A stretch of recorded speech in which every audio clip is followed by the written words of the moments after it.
ચૂંટણીની ગરમાગરમી વડોદરામાં સૌથી વધારે છે, પણ જનતાના પ્રશ્નો ઉકેલવામાં કોઈને રસ નથી। 2024માં આવેલા પૂરને લોકો આજે પણ નથી ભૂલી શકતા।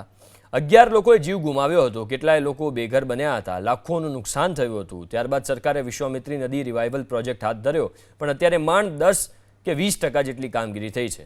રાજ્ય સરકારે 1200 કરોડ ફાળવીને વિશ્વામિત્રી રિવાઇવલ પ્રોજેક્ટ હાથ ધરવાની જાહેરાત કર્યાના 1.5 વર્ષ બાદ આજે હજુ કામગીરી અધૂરી જોવા મળી રહી છે। સરકારે 180 કરોડ આપ્યા અને કામગીરી શરૂ થઈ હતી। અત્યાર સુધી 120 કરોડની કામગીરી કરાઈ છે, જેમાં નદીને ઊંડી અને પહોળી કરાઈ। બંને કાંઠે ઝાડ ઉગાડવાની પણ કામગીરી કરવામાં આવી। કોર્પોરેશન આગળનો પ્રોજેક્ટ આપે તો સરકાર નાણાં ફાળવશે, પણ કામગીરી ગોકળ ગતિએ ચાલે છે અને પાછું ચોમાસું નજીક આવી રહ્યું છે। એમને તો આ લોકો ફાળવે છે પણ કશું કામ થતા નથી, એનું શું કરવાનું? કામ કરતા નથી આ લોકો નીચા લેવલ પર, તો એનો જવાબદાર કોણ?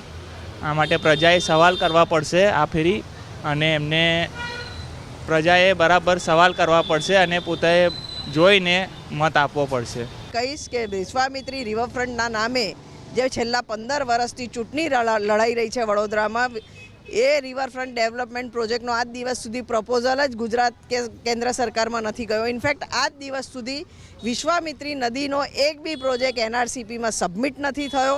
જો એક સામટો વરસાદ આવ્યો, જે હવેની એરેટિક પેટર્નની કુદરતી નિયમ થઈ ગયો છે કે એકવાર એક સામટો 12 ઇંચ 15 ઇંચ વરસાદ પડે જ છે, તો પાછું વડોદરા શહેર ખૂબ ગંભીર પરિસ્થિતિમાં મુકાશે। વિશ્વામિત્રીને હવે ખાસી ઊંડાઈવાળી પણ કરી છે, પહોળાઈવાળી પણ કરી છે। બીજું આજવાથી આવતું પાણી પણ આજવા વધારે રોકી શકે એના માટેનું પણ એક આયોજન થયું છે। સંદર્ભમાં પૂરેપૂરી સચોટતા સાથે થઈને કયા પ્રોજેક્ટને કામ લગાડીને જેથી કરીને આગળ આ વિષય બને ત્યાં સુધી હલ થઈ શકે એવા પૂરતા પ્રયત્ન કર્યા છે। નર્મદા કેનાલથી એ બંને બાજુ આપણે એક બાજુ 4 મીટર, એક બાજુ 5 મીટર, આ બંને કાંસ આપણે બનાવવા જઈ રહેલા છે ને એ જશે વિશ્વામિત્રીની અંદર જશે। જ્યારે વિશ્વામિત્રીની અંદર એ પાણી અડધા ઉપર, હાલ આપણે 4.5 મીટરમાં ભૂખીમાં પાણી જાય છે, એની જગ્યાએ 4 ને 5 9 મીટર પાણી એની અંદર જવાનું વિશ્વામિત્રીમાં, ને તે આપણે ગેટ બનાવવાના। કેમ કે જ્યારે 35 ફૂટ પાણી વિશ્વામિત્રીની અંદર થાય તો એ પાણી બેક અમારા એરિયામાં ના આવે, એના માટે।